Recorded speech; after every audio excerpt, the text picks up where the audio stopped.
یا آپ کے آس پاس موجود ہوں گے۔ دوسری بات یہ کہ یہ لوگ دعویٰ کر رہے ہیں کہ نازل کیے ہوئے یعنی قرآن پر ایمان رکھتے ہیں، یعنی یہ لوگ کلمہ پڑھنے والے تو ہیں، یعنی کہتے تو ہیں لا الہ الا اللہ، نہیں ہے کوئی معبود مگر اللہ، اور معبود کہتے ہیں جس کے حکم پر چلا جائے، یعنی یہ لوگ کہتے تو ہیں کہ نہیں ہے کوئی حکم دینے والا مگر اللہ، مگر جب ان کلمہ پڑھنے والوں کی زندگی میں کسی فیصلے کا وقت آتا ہے تو ان کے فیصلے اللہ کی کتاب یعنی قرآن کے بجائے شیطانی نظام سے ہوتے ہیں، اور چونکہ طاغوت یعنی شیطانی نظام قرآن کے متضاد آیا ہے تو دین کی ہر وہ بات جو قرآن کا حصہ نہیں تو وہ بات یا کتاب شیطانی نظام کا حصہ ہے، اور اس کا مطلب یہ ہوا کہ اگر ہم اپنی زندگی کے فیصلے قرآن میں موجود اللہ کے احکامات کے بجائے انسانوں سے یا انسانوں کی لکھی ہوئی کتابوں سے کرتے ہیں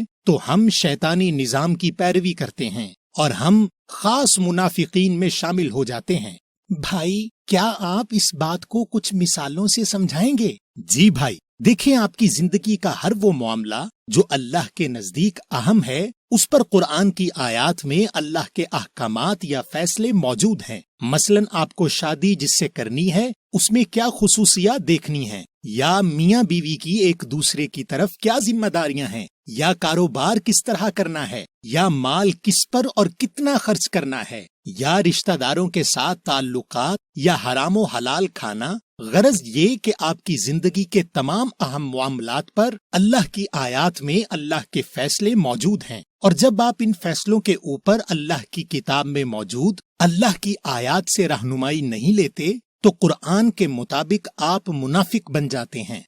لیکن بھائی، میں تو اللہ کے کافی احکامات پر عمل کرتا ہوں، تو میں کیسے منافق ہوا؟ مثلا میں نماز پڑھتا ہوں۔ بھائی، کیا آپ نے کبھی قرآن کھول کر اپنے اعمال کی تصدیق کی ہے کہ جو عمل آپ کرتے ہیں اللہ نے وہ اعمال اسی طرح کرنے کو کہا ہے؟ مثلا کیا آپ نے قرآن میں موجود صلاۃ کے اوپر 77 سے زائد آیات کا مطالعہ کیا کہ کیا آپ کی نماز اللہ کی الصلاۃ کے معیار پر پوری اترتی ہے؟ کیا آپ کی صلاۃ یعنی بات چیت یا رابطہ اللہ کے ساتھ دو طرفہ ہے یا ایک طرفہ؟ آپ سورہ النساء نمبر 4 کی آیت نمبر 144 دیکھیں۔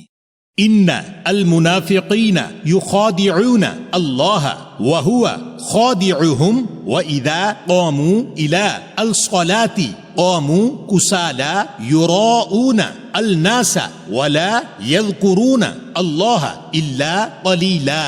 بے شک خاص منافقین دھوکہ دیتے ہیں اللہ کو، اور وہ ہے ان کو دھوکے میں چھوڑنے والا، اور جب قائم ہوتے ہیں طرف خاص صلاۃ رابطہ قائم ہوتے ہیں بے دلی سے دکھانے کے لیے لوگوں کو، اور نہیں ذکر یاد دہانی لیتے اللہ کی مگر بہت کم۔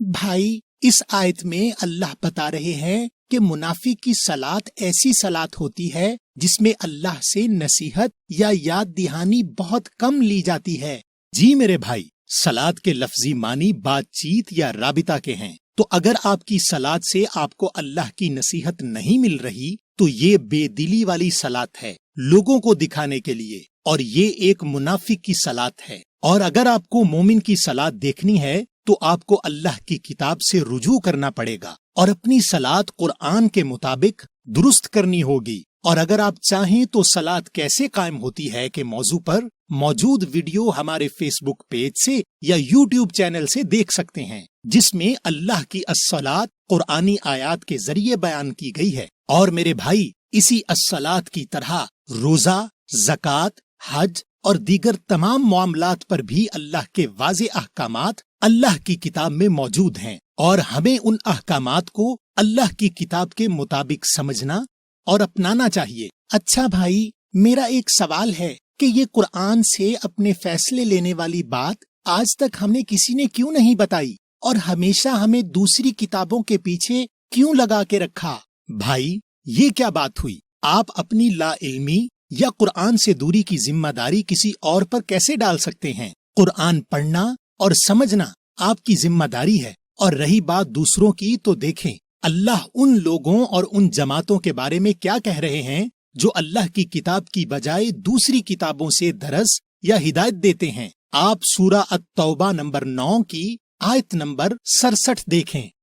المنافقون والمنافقات بعضهم من بعض يأمرون بالمنكر وينهون عن المعروف ويقبضون أيديهم نسوا الله فنسيهم إن المنافقين هم الفاسقون۔ خاص منافق لوگ اور خاص منافق جماعتیں بعض ان کے بعض میں سے حکم دیتے ہیں ساتھ خاص منکر بہروپیے کے، اور منع کرتے ہیں بارے میں خاص معروف جانے پہچانے کے، اور روکتے ہیں ان کے ہاتھ پہنچ بھولے اللہ کو، پھر اس نے ان کو بھلا دیا۔ بے شک خاص منافقین وہ ہیں خاص فسق کرنے والے۔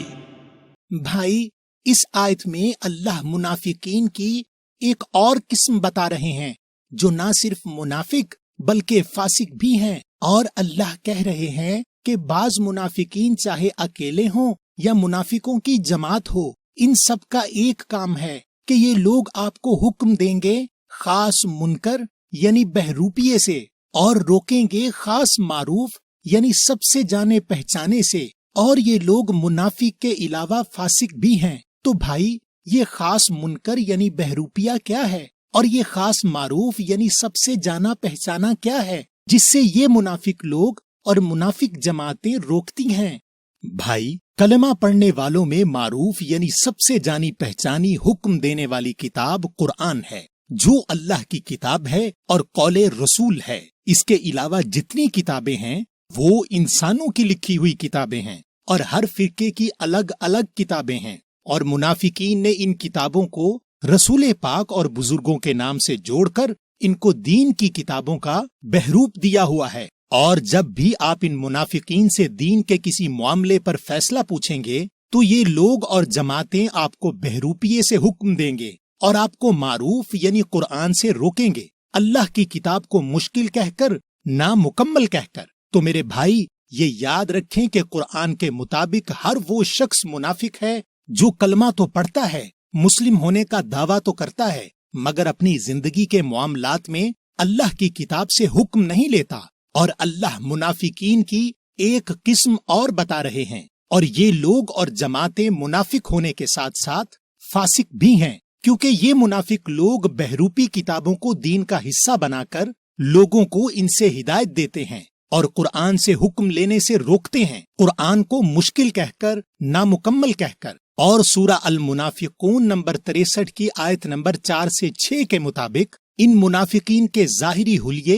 بہت متاثر کرنے والے ہوں گے، یعنی یہ آپ کو دیندار تو لگیں گے مگر ان کی باتیں بے بنیاد ہوں گی، کیونکہ قرآن سے درس نہیں دیتے، اور یہ منافقین ہر قرآن بیان کرنے والے کے دشمن ہیں، اور ان کے لیے رسول بھی بخشش نہیں مانگ سکتا۔ یا اللہ، بھائی، اب میری سمجھ میں آ گیا کہ اگر میں نے کلمہ پڑھ کر قرآن پر ایمان رکھنے کا دعویٰ کر کے اپنی زندگی کے فیصلے قرآن کے مطابق نہیں کیے تو اللہ کے مطابق میں منافق ہوں، اور اگر میں نے دوسروں کو قرآن کے علاوہ کسی بھی کتاب سے ہدایت دی یا لوگوں کو قرآن سے روکا، قرآن کو مشکل یا نامکمل کہہ کر، تو میں اللہ کی نظر میں نہ صرف منافق بلکہ فاسق بھی ہوں، اور میرا ٹھکانہ آگ کے سب سے نیچے کی پہنچ میں ہوگا۔ آپ ہمارے کوسچن قرآن آفیشل کے نام سے موجود یوٹیوب چینل کو سبسکرائب ضرور کیجئے تاکہ آپ کو ہماری تمام ویڈیوز فوراً ملتی رہیں، اور آپ ہماری ایپ سٹور اور پلے سٹور پر کوسچن قرآن کے نام سے موجود مفت موبائل ایپ ڈاؤن لوڈ کریں اور ہزاروں سوالات اور ان کے جوابات براہ راست قرآن سے حاصل کریں اور مختلف ترجموں سے قرآن کا مطالعہ کریں۔